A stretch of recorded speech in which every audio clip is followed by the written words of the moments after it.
And then I hear Joe Biden today when he goes off on this four-plank plan, and he talks about the small business, his last thing of he's going to help Black and brown people because he says there's been a lot of inequalities in America for Black and brown folks. So he says Black and brown, Black, brown, and Native American. And listen, this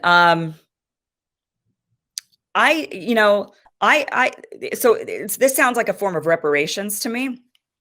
And I'm actually on board with this kind of reparation. I've not been for the type of reparation of just hand out checks. I don't think that that's effective. I think that there's a lot of questions on how we would do that, who would get the money, who doesn't get the money, how would we implement it? So I'm not really on board with like a reparation of handing out checks. However, I am on board with building up communities that have been systemically torn down through in a lot of different ways. And this is a very difficult topic for people to fully understand. I know a lot of people think they understand, but I don't think they really fully, truly understand, especially people on the right, the tragedy that has happened in this nation for Native Americans mostly, and also for African Americans who were brought over and enslaved, and then who have been subjected to numerous policies. And those policies, by the way, were not just against Blacks. I know a lot of people forget, but segregation was whites and colored included Native Americans and Asians. That was not exclusive to Blacks. It mostly affected Blacks because there were more of them in the South at that time, but it affected everybody of color, Natives and Asians alike. So actually the very first Supreme Court case to desegregate the schools, which failed, it did not pass, was an Asian family that went to the Supreme Court saying that they thought segregation was unconstitutional. Their Asian child was being separated out and was not allowed to go to the white school. So I just want to bring that point up, that the issues have been, it's not black and white as much as people think. But there is for sure.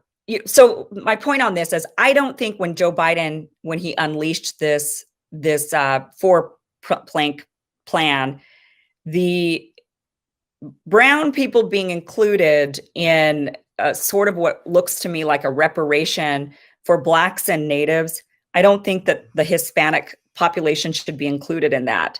Now, before you get all up in arms about it, you got to hear me out.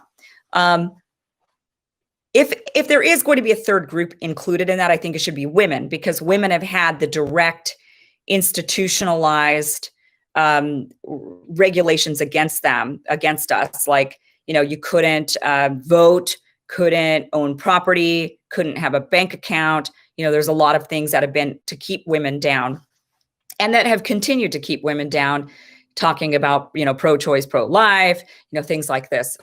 Obviously, if you can saddle a woman down with a bunch of kids and you keep her out of the workforce, and, there's, all these things. So it boils all down to economics. Even I believe that the pro-choice, pro-life argument fundamentally boils down to economics. It's to keep women out of the workforce, to keep them out of, to keep them in the kitchen where they belong, at home with the kids. So Hispanics in this country are right now experiencing a pretty typical immigrant experience in the history of this country. All immigrants that come over, from Irish, who are very white, to Italians, to Chinese, to my family, Vietnamese, to the Hispanics, to, any group that's immigrated over, has first dealt with discrimination, racism, bigotry, and difficulty.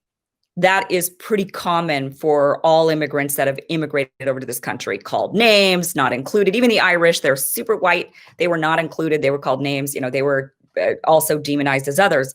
So the othering of immigrants is pretty normal.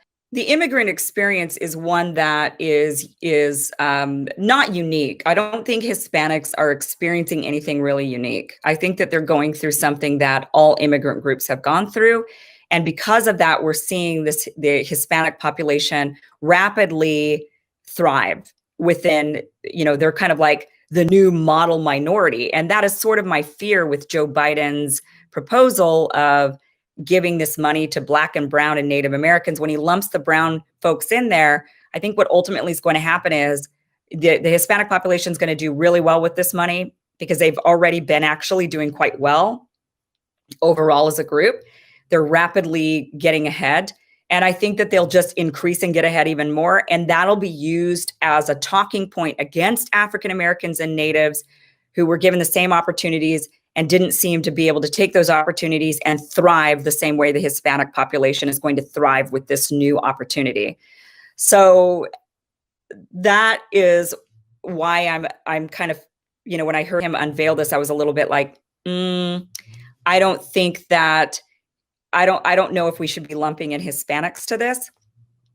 There is something very different emotionally and mentally about what happened to Native Americans and to Africa and to Black Americans. Their experience is very different.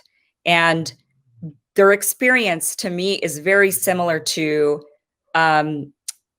like an abused child, somebody who's been really abused and beat down their entire lives. And then they become an adult and they find abusive relationships and they continue this abuse. And sometimes they become the abusers, and it perpetuates this cycle because there was that beating down of the human spirit that happened.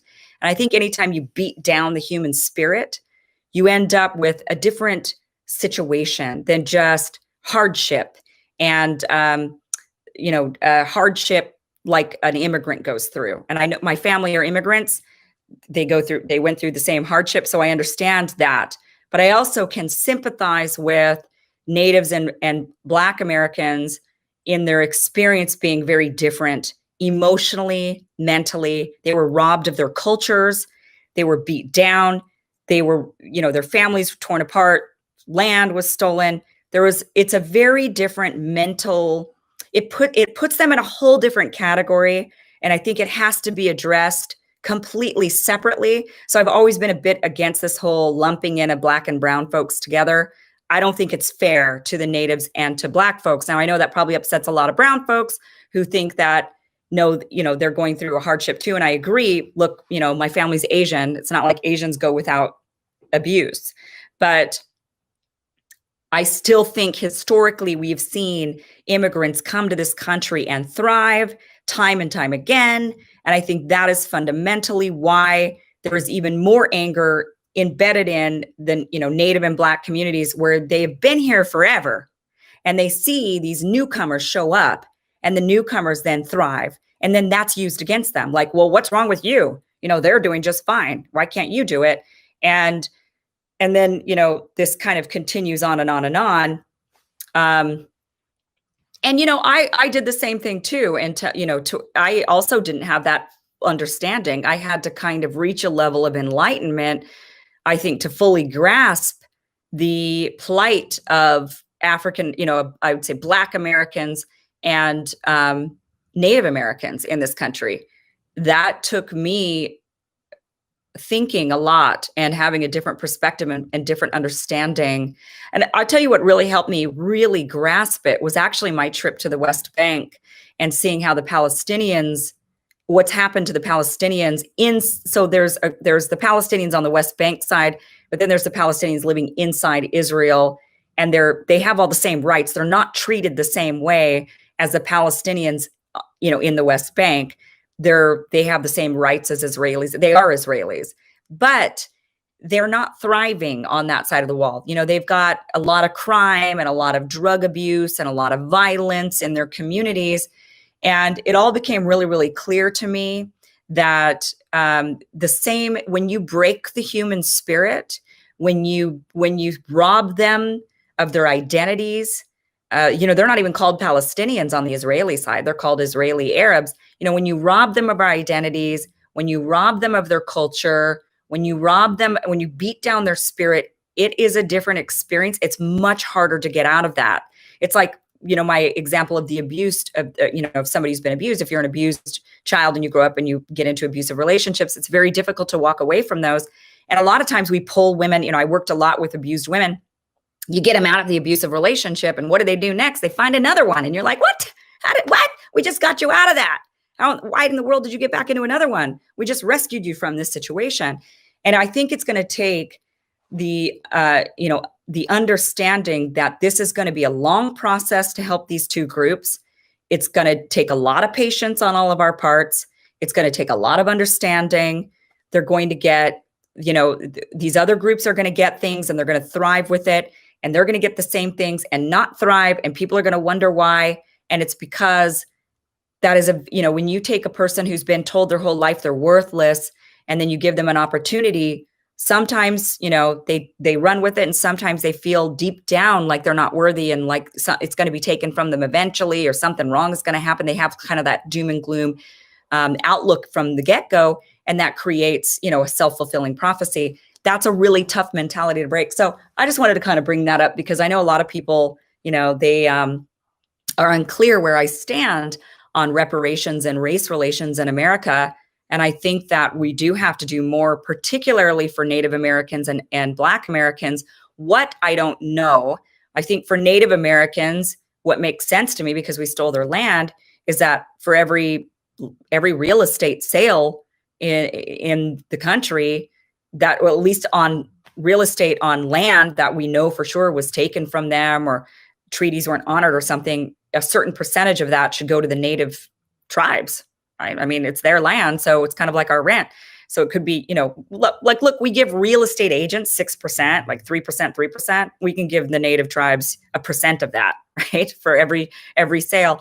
That would really help build up those tribal communities. It would help stop, maybe in the beginning they would go and they would do a bunch of crazy stuff with this newfound money. I don't know, but it doesn't matter. It's not our business. And, that is something that I think we could do. Black Americans, it's a little harder to figure out, because, it wasn't so clear cut. Like with the natives, the land was very clear cut. The Native tribes still exist. There's still people in these tribes. We know exactly where to send the check. But I definitely think we have to do something to build up the human spirit in our Black communities. And one thing I really loved about talking to Marianne Williamson when she was on the campaign trail was when she talked about, this is about love and about healing. And I have agreed with that. I don't, like I said, I don't agree with cutting a check individually. I think that's too complicated for this particular situation, unlike the tribes. But I do think that we can come up with some kind of reparation that builds up the communities. And I do think helps give that feeling of you're valued, we love you, you're Americans, we want you to thrive.